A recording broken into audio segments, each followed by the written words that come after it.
অসমত 4টা পুলিচে প্ৰেকিন কেন্দ্ৰ আছে। সেই কেন্দ্ৰবোৰ গোলাঘাট জিলা অন্তৰ্গত অৱস্থিত হয়।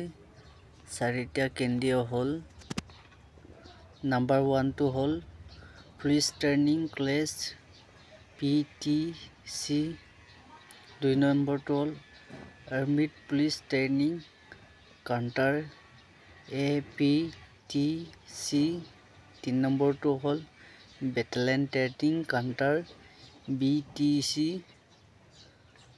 4 নম্বৰটো হ'ল ৰেকৰ্ড ট্ৰেইনিং কাউণ্টাৰ RTC। এই কেন্দ্ৰবোৰ পুলিচ বিভাগৰ বিভিন্ন বিভাগৰ কৰ্মচাৰীৰ প্ৰশিক্ষণ দিয়া হয়। কেন্দ্ৰবোৰত অধীক্ষকে প্ৰশিক্ষণ দিয়ে।